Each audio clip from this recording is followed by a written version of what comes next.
Ionization enthalpy वो energy जो outer most electron यानी कि वैलेंस शेल के इलेक्ट्रॉन को निकालने के लिए चाहिए, that is called ionisation enthalpy. समझ आ गई बात? क्लियर है सभी को? अगर लास्ट वाला इलेक्ट्रॉन न्यूक्लियस की तरफ ज्यादा अट्रैक्टेड होगा तो आयनाइजेशन एंथैल्पी ज्यादा होगी। लास्ट वाला इलेक्ट्रॉन न्यूक्लियस की तरफ ज्यादा अट्रैक्टेड होगा तो आयनाइजेशन एंथैल्पी ज्यादा होगी। Is that clear? समझ आ गई?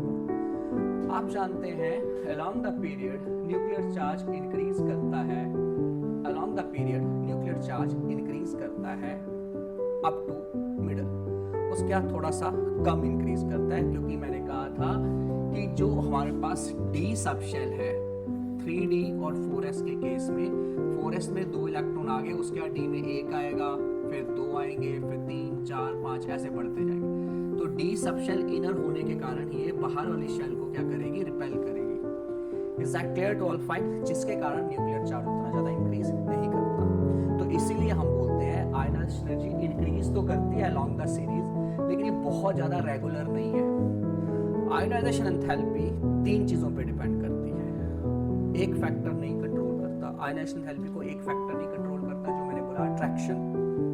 Please keep it in mind. अभी तक हम बात करते थे, जब भी आयनाइजेशन एंथैल्पी की बात करते थे तो चीजें करते थे आयनाइजेशन एनर्जी के फैक्टर्स। तो फैक्टर्स में हमने बोला था न्यूक्लियर चार्ज, ठीक है फाइन। जितना ज्यादा न्यूक्लियर चार्ज होगा उतनी ज्यादा आयनाइजेशन एंथैल्पी, यही किया, ठीक है। इसमें एक और फैक्टर इंक्लूड होता है, इंटर इलेक्ट्रॉनिक रिपल्शंस। ध्यान से समझिए, मैंने बोला डिफिकल्ट चैप्टर है, डिफिकल्ट टॉपिक है, इजी नहीं है, ये काफी चीजें दिमाग में डालनी पड़ेगी इसमें। मैंने कहा इस केस में पहला फैक्टर जो है जो इसको गवर्न करता है दैट इज अट्रैक्टिव फोर्सेस। कितनी अट्रैक्टिव फोर्सेस हैं मॉलिक्यूल में, जितनी ज्यादा अट्रैक्टिव फोर्सेस होंगी उतना ज्यादा आयनाइजेशन एंथैल्पी बढ़ जाएगी, क्योंकि इलेक्ट्रॉन अट्रैक्ट होता है। एक फैक्टर। दूसरा मैंने बोला इंटर इलेक्ट्रॉनिक रिपल्शन। जैसे ही s इलेक्ट्रॉन रिमूव हो गया तो बचे d इलेक्ट्रॉन्स। अब s इलेक्ट्रॉन पे स्क्रीनिंग इफेक्ट नहीं हो रहा है, क्योंकि s इलेक्ट्रॉन खत्म हो गए। s इलेक्ट्रॉन क्या हो गए? खत्म हो गए। अब बचे d इलेक्ट्रॉन्स। अब क्या बचे? d electron. वो एक दूसरे को रिपेल करते हैं, वो बाहर वाली शेल के इलेक्ट्रॉन को रिपेल करते हैं, अपने को भी रिपेल करते हैं। कम रिपेल करते हैं, दैट इज ऑलराइट। बाहर को ज्यादा रिपेल करते हैं, अपने आप को कम रिपेल करते हैं। समझ आ गई बात? तो जैसे ही 1 या 2 इलेक्ट्रॉन रिमूव होंगे ना, मैग्नीट्यूड ऑफ आयनाइजेशन एनर्जी एकदम बढ़ जाता है।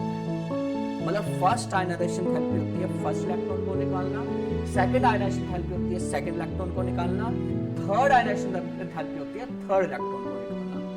फर्स्ट इलेक्ट्रॉन से दूसरे इलेक्ट्रॉन को निकालने के बाद s में कितने इलेक्ट्रॉन बच गए? 1। क्योंकि मैं आपको कल भी बताया था ऑक्सीडेशन स्टेट में पहले इलेक्ट्रॉन रिमूव होगा s से।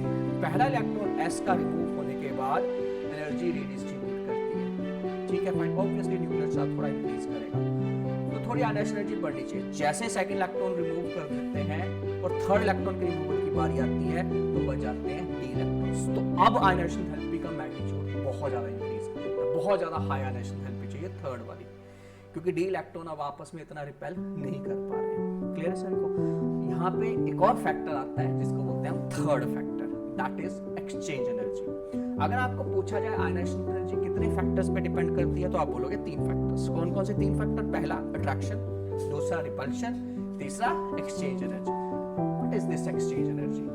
जब हम हंस रूल पढ़ते थे तो हंस रूल में बताया गया था कि डी सब शेल अगर हाफ फिल्ड है या फुली फिल्ड है उसकी स्टेबिलिटी एक्स्ट्रा है।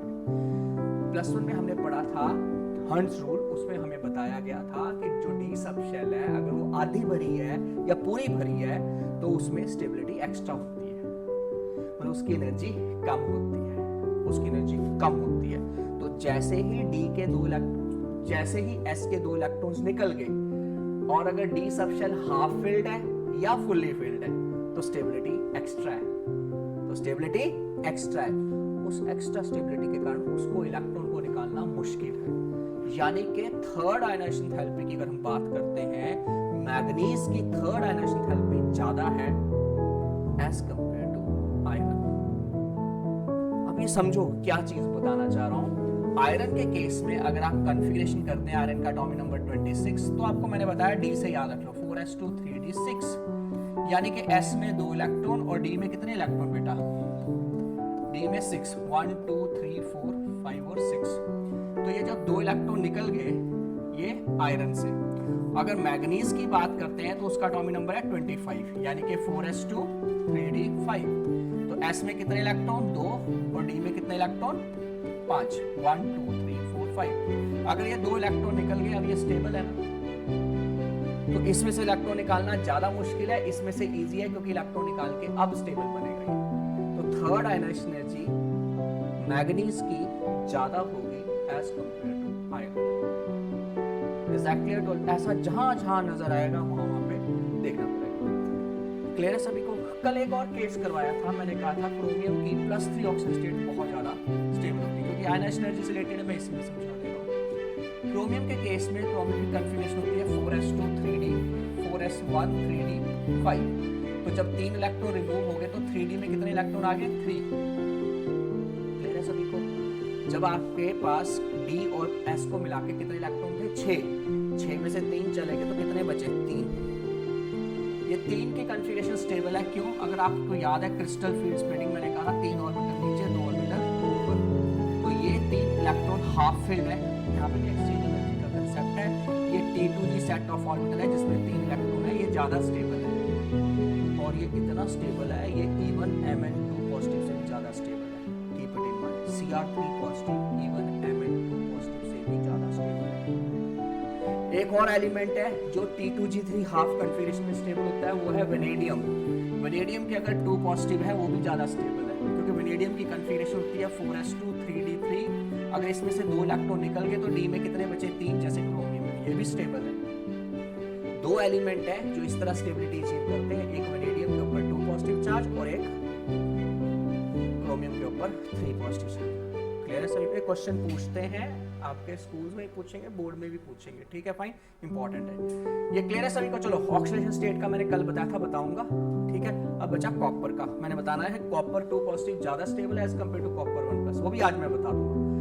यहाँ तक आयनाइजेशन एनर्जी की अगर हम बात करते हैं, यहाँ तक क्लियर है सभी को आयनाइजेशन एनर्जी, ठीक है।